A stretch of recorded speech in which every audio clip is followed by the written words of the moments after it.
അലിയക് ബഷ ഇപ്പോൾ തുരുത്തിലുണ്ട്. അലിയക് ബഷ, തുരുത്തിൽ ഇപ്പോൾ ഇന്നലെ രാത്രി വെള്ളം കയറിയിരുന്നു ആ ഭാഗത്ത് എവിടെയെങ്കിലും? ഇന്നിപ്പോൾ മന്ത്രി ഉറപ്പ് നൽകിയിട്ടുണ്ട്, അടിയന്തര യോഗം ചേർന്ന് ഉടൻ തന്നെ പ്രശ്നം പരിഹരിക്കാം എന്നാണ് പറഞ്ഞിരിക്കുന്നത്. ഏകദേശം ഏതു ഭാഗത്തായിട്ടായിരിക്കും ഈ ഔട്ടർ ബണ്ട് നിർമ്മിക്കേണ്ടത്? അതിന് ഇനിയിപ്പോൾ എന്താണ് അതിന് മുന്നിലുള്ള സാങ്കേതിക തടസ്സം? അലിയക് ബഷ, good morning. Good morning Arunkumar. ഇന്നലെ നമ്മൾ ഈ താന്തോണിത്തുരത്തിലെ ദുരിത കാഴ്ചകൾ നമ്മൾ പ്രേക്ഷകരിലേക്ക് എത്തിച്ചതാണ്. ഇപ്പോൾ ഞാൻ നിൽക്കുന്നത് ഇന്നലെ നിന്നതിന്റെ നേരെ എതിർവശത്താണ്. ഇവിടെ കാണാം എങ്ങനെയാണ് ഈ വെള്ളം കയറി തുരുത്തിലെ വീടുകളിലേക്ക് എത്തുന്നതെന്ന്. ഈ ഭാഗത്തൂടി വെള്ളം ഇരച്ച് കയറുകയാണ്. ഈ പ്രദേശത്താകെ വെള്ളം ഇരച്ച് കയറി ഇവിടെ ഒരു ചെറിയ പാലം കാണാൻ. ഇവിടെ നിന്ന് അറിഞ്ഞനുസരിച്ച് കഴിഞ്ഞ ദിവസം ഈ പാലം ഒഴുകിപ്പോയിരുന്നു. അത്രയും വലിയ രീതിയിൽ വെള്ളം ഇരച്ച് കയറി. ഇപ്പോൾ വെള്ളം ഇറങ്ങുന്ന ദൃശ്യമാണ് നമ്മൾ സത്യത്തിൽ കാണുന്നത്. ഇതല്ല ഇവിടുത്തെ ഒരു ഭീകരാന്തരീക്ഷം.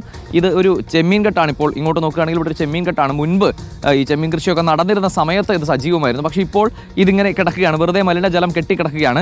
ഇതിനോട് ചേർന്ന് വീടുകളുണ്ട്. അതിന്റെ ഭീകരാവസ്ഥ അപ്പോൾ മനസ്സിലാകും. ഇതിനോട് ചേർന്നുള്ള വീടുകളിലേക്ക് ഈ വെള്ളമാണ് ഇരച്ചു കയറുന്നത്. ഇത്രയും മലിനമായ ജലമാണ് ഇരച്ചു കയറുന്നത്. ഇന്നലെയും ഇവിടെ സ്ഥിതി ഇത് തന്നെയായിരുന്നു. ഇന്നലെ രാത്രിയിൽ എന്തെങ്കിലും മാറ്റം ഉണ്ടായോ? കഴിഞ്ഞ ദിവസം വലിയ രീതിയിൽ വെള്ളം കയറി. ഇന്നലത്തെ സാഹചര്യം എന്തായിരുന്നു? നമുക്ക് ഇന്നലെയും അല്ല, ഒരുമിക്ക വീടുകളിലും വെള്ളം കയറിയിട്ടുണ്ട്. കാരണം നമ്മളിപ്പോൾ അവിടെ ആയിരുന്നു. എന്നിട്ടും രാവിലെ നമ്മൾ കുറച്ച് പേരൊക്കെ വന്ന് ക്ലീൻ ചെയ്ത് പോയവരുണ്ട്. ഇപ്പോൾ വെള്ളം ഇറങ്ങി തുടങ്ങി ഓൾറെഡി.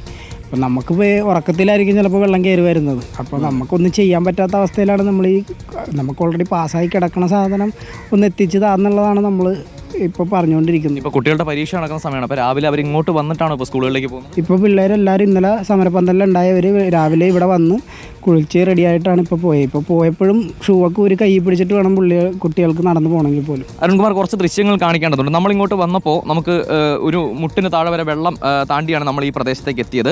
അപ്പോൾ കുട്ടികൾ, ഇവിടുത്തെ സ്കൂൾ കുട്ടികളെ സംബന്ധിച്ചിടത്തോളം അവരുടെ സ്കൂൾ യൂണിഫോമും ഷൂവും നനയാതിരിക്കാൻ വേണ്ടി അവിടെ എത്തുമ്പോൾ ഇത് ഊരി കയ്യിൽ പിടിച്ച് പോകേണ്ട സാഹചര്യം. ഞാൻ ഇപ്പോൾ നിൽക്കുന്ന ഈ സ്ഥലത്ത് ഒരു റോഡ് ഉണ്ടായിരുന്നു, ഒരു കോൺക്രീറ്റ് റോഡ് ഉണ്ടായിരുന്നു.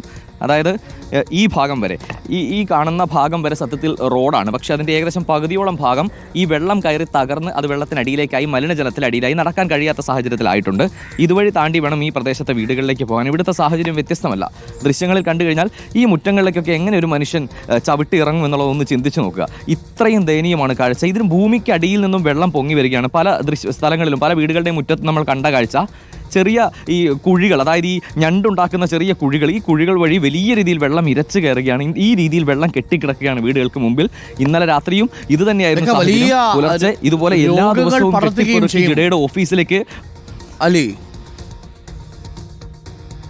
അതേ അരുൺ, ചെറിയ കുട്ടികളുള്ള വീടുകൾ നിരവധിയുണ്ട്. പല വീടുകളുടെയും മുറ്റത്ത് ഊഞ്ഞാലും ചെറിയ തൊട്ടിലുകളൊക്കെ കെട്ടി ആടുന്നത് കാണുമ്പോൾ വളരെ ദയനീയമാണ് കാഴ്ച. കളിപ്പാട്ടങ്ങളൊക്കെ ഇരിക്കുന്നത് കാണുമ്പോൾ ഇവിടെയൊക്കെ എങ്ങനെയാണ് ഈ ചെറിയ കുട്ടികളെയൊക്കെ രോഗം ബാധിക്കാതെ എങ്ങനെ ജീവിക്കും ഈ പ്രദേശത്ത് പ്രായമായ ആളുകൾ? ഇവരുടെയൊക്കെ ഒരു അവസ്ഥ, ഈ വീടുകളുടെ ഭിത്തി നോക്കുക. ഇതൊക്കെ പല വീടുകളും ഇതിനേക്കാൾ പുതിയ വീടുകൾ അപ്പുറ ഭാഗങ്ങളിലുണ്ടായിരുന്നു. ആ വീടുകളുടെ ഭിത്തിയും ഇതുപോലെ തന്നെയാണ്. അതായത് ഉപ്പുവെള്ളമാണ്.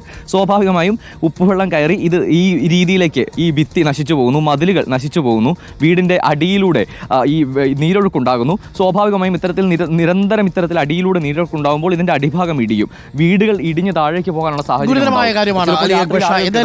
മന്ത്രി ഇത് ശ്രദ്ധിക്കുന്നുണ്ട്, സർക്കാർ ഇത് ശ്രദ്ധിക്കുന്നുണ്ട് എന്നാണ് നമ്മൾ പ്രതീക്ഷിക്കുന്നത്. അലിയക് ബഷ, നമുക്ക് കൂടുതൽ പ്രതികരണങ്ങളൊക്കെ വരുന്ന ബുള്ളറ്റിനുകളിലും എടുക്കാം.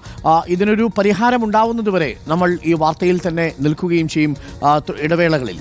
അപ്പോൾ പ്രിയപ്പെട്ടവരെ, താന്തോന്നി തുരുത്തുകാർ, ആ തുരുത്തിന്റെ പേര് താന്തോന്നിയാണെന്നേ ഉള്ളൂ. അവിടുത്തെ നാട്ടുകാരൊക്കെ അനുസരണശീലം ഇച്ചിരി കൂടുതലുള്ളവരാണ്. അതുകൊണ്ട് സർക്കാർ ഓരോ തവണയും വന്ന് അവരെ ആശ്വസിപ്പിക്കും, ചില കാര്യങ്ങൾ നിർദ്ദേശിക്കും, അതവരനുസരിക്കും.